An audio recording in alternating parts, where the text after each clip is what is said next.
Salut à toi, c'est Alex, j'espère que tu vas bien, bienvenue dans cette nouvelle vidéo. Aujourd'hui on va voir ensemble les notes de groupe sur Blender, c'est quelque chose que tu dois absolument utiliser, donc si ce n'est pas déjà le cas, regarde bien la vidéo jusqu'au bout. Les notes de groupe, qu'est-ce que c'est? Ça va te permettre, comme son nom l'indique, de grouper tout un tas de nodes en un seul et unique node pour pouvoir afficher uniquement ce que tu as besoin. Donc ça va énormément te simplifier la vie quand tu vas créer des shaders, des matériaux procéduraux assez complexes. Également, ça peut t'aider pour l'animation de tes matériaux et je vais te montrer un exemple dans cette vidéo que j'utilise assez souvent personnellement. Donc avant que la vidéo commence, si jamais tu débutes sur Blender, n'hésite pas à rejoindre la formation gratuite. C'est le premier lien en description. À l'intérieur, je vais t'apprendre vraiment toutes les bases pour bien pouvoir démarrer sur ce logiciel. Donc voilà, je te propose qu'on attaque tout de suite cette vidéo. Donc on se retrouve sur Blender avec ce matériau procéduraux de cuir. Et comme on peut le voir, voilà, ça ressemble à ça. Donc c'est pas très complexe, hein, c'est un matériau qui est assez simple. Donc là, c'est pas forcément extrêmement utile, mais ça simplifie quand même bien la vie. Alors comment ça fonctionne? Eh ben on va tout simplement sélectionner les nodes qu'on veut mettre dans le groupe. Donc par exemple, je vais prendre tous les nodes qui sont ici et je vais venir faire un CTRL G. G pour groupe. Là, ce qu'on peut voir, c'est que ça m'a isolé tous les nodes ici. Et on peut voir qu'on a un node qui s'appelle group input ici. Et à la fin, un node qui s'appelle group output. On peut voir également dans la hiérarchie en haut à gauche ici, qu'on est bien dans notre matériau 002, mais qu'on est dans le node group. Donc on est bien dans un groupe qui est dans ce matériau-là. Si je veux revenir sur mon matériau pour avoir la vue d'ensemble qu'on avait tout à l'heure, j'ai juste à appuyer sur la touche Tab du clavier. Et là, qu'est-ce qu'on remarque? Eh bien, on remarque qu'on a quelque chose de beaucoup plus simplifié. On a notre groupe juste là, avec une entrée, et ensuite ça va se séparer uniquement pour se connecter sur les valeurs qu'on a besoin, et on a quelque chose voilà, de très très simple. Ce notre groupe-là, on peut lui donner un nom. Par exemple, je peux l'appeler lever, puisqu'il s'agit d'un matériau procédural de cuir. On va réappuyer sur Tab pour entrer dans ce matériau, et on va voir un petit peu ce qu'on va pouvoir faire. Donc là où c'est très intéressant, c'est que du coup, on va pouvoir créer des inputs, c'est-à-dire des valeurs qu'on va pouvoir modifier quand on est ici. Donc si vous voulez, on va rajouter des lignes avec des valeurs. Exactement comme sur le Principled Blade où on a des valeurs qu'on peut modifier, et bien on va venir rajouter ça ici pour pouvoir modifier uniquement ce qu'on a besoin dans tous ces nodes. Par exemple, j'ai pas envie de voir mes color ramp, j'ai pas envie de voir par exemple mon noise texture ici, mais j'ai peut-être envie d'avoir juste le strength du bump à disposition avec le scale du Voronoi par exemple. Donc c'est ce qu'on va pouvoir faire. Donc je vais appuyer sur la touche N du clavier pour aller dans le menu à droite.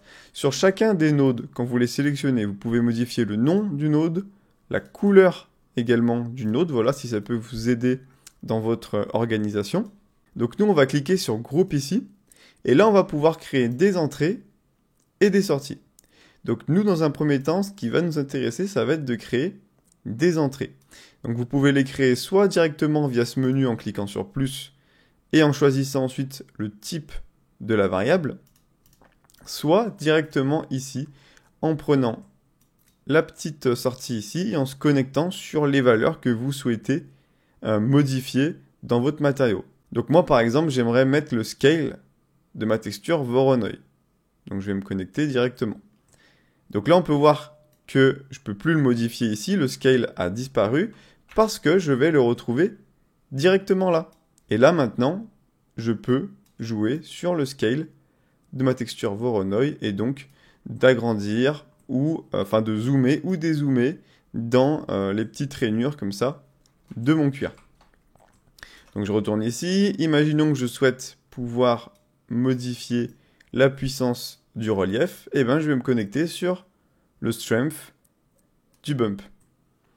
Et là, si je sors, et ben on peut voir que j'ai un node qui s'appelle cuir et qui possède deux variables que je peux modifier, le scale et le strength du bump.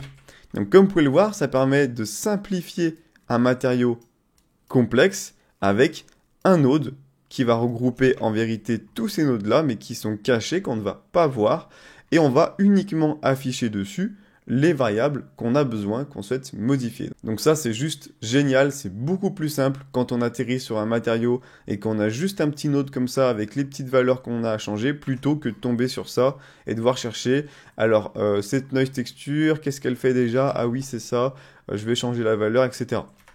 Là, on a quelque chose de beaucoup plus simple.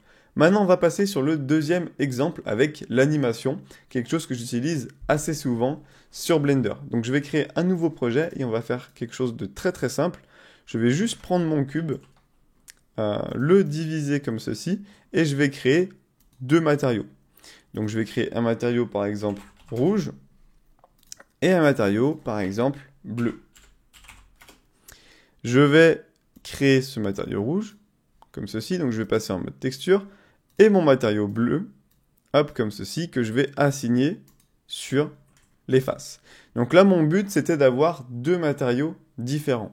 Maintenant, je vais passer sur le moteur de rendu Cycles, et je vais passer directement en mode rendu. Et ce que je vais faire, c'est aller dans le Shader Editor directement. Donc là, mon objet, il a deux matériaux comme on l'a vu. Le slot 1, c'est le matériau rouge, et le slot 2, c'est le matériau bleu. Là où je veux en venir par rapport à l'animation, c'est par exemple si je souhaite faire disparaître mon objet. Ça, c'est quelque chose que je fais assez souvent parce que je dois faire apparaître des mécanismes, ce genre de choses quand je fais des rendus industriels. Et donc, ce que je vais faire, c'est animer le paramètre alpha, ici, pour rendre transparent mon objet. Le problème, comme on peut le voir, c'est que si mon objet a plus de 2 matériaux, même s'il en a 10 ou s'il en a 15, eh ben, je vais devoir animer le paramètre alpha sur chacun des matériaux. Donc ce que je vais devoir faire, c'est avec ma timeline, ajouter un keyframe ici, et dire en 50 par exemple que mon objet devient transparent. Mais le problème, c'est que j'ai bien mon animation qui se lance, mais j'ai encore tous les autres matériaux et je vais devoir faire la même chose. Et donc ça prend beaucoup trop de temps, surtout si vous avez beaucoup de matériaux. Donc le mieux, ça va être d'assigner une valeur que vous allez modifier qu'une seule fois et qui va changer sur tous les matériaux. Donc ça va être ça le but. Pour faire ça, ce qu'on va faire, c'est qu'on va créer un autre groupe. Donc on va ajouter ici, en faisant Shift plus A, Search, et on va taper Value. Donc le node value, c'est juste une valeur que vous pouvez modifier comme ceci, que vous pouvez brancher sur ce que vous voulez. Par exemple, si je me mets sur alpha, et bien si je bouge la valeur, ça va modifier le paramètre alpha. Le fait de faire ça, ça va me permettre de créer un groupe. Donc je vais faire CTRL-G, et maintenant je vais modifier la valeur directement depuis ce groupe. Ça va me permettre, donc là je suis connecté, ça va me permettre d'aller sur tous mes autres matériaux, peu importe combien j'en ai, et de venir charger le groupe. Donc Shift plus A, groupe, et là on peut voir que je retrouve bien mon groupe, qui s'appelle notre groupe. Alors je pourrais l'appeler par exemple alpha, voilà, et comme ça quand je vais ici dans le groupe, on peut voir qu'il s'appelle bien alpha. Je le connecte sur le paramètre alpha ici, et on peut voir que voilà, sur mes deux matériaux, j'ai mon autre groupe valeur qui est connecté sur alpha. Donc ce qui est top, c'est que du coup je modifie qu'une seule variable, et ça va tout modifier d'un coup, ce qui va me permettre de rendre transparent mon objet beaucoup plus facilement que tout à l'heure.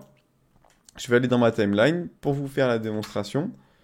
J'ajoute un keyframe. Ensuite, je mets ma valeur à 0. Et j'ajoute un autre keyframe. Et on a notre objet qui devient transparent. Et ça, peu importe le nombre de matériaux qu'on a, on a juste à chaque fois à venir chercher notre groupe alpha ici et utiliser la même variable sur plusieurs matériaux. Donc voilà pour cette vidéo, j'espère que ça vous aura plu, j'espère que les deux exemples que je vous ai montrés vont vous permettre de voir comment vous allez pouvoir utiliser les nodes groupes sur Blender, sur vos projets. N'hésitez pas à liker la vidéo et à me dire en commentaire si c'est quelque chose que vous utilisez souvent ou si c'est quelque chose que vous utilisez pas du tout sur Blender. Et si ça vous a plu, n'hésitez pas à vous abonner. Donc voilà, c'était Alex et je vous dis à très bientôt pour une prochaine vidéo. Ciao!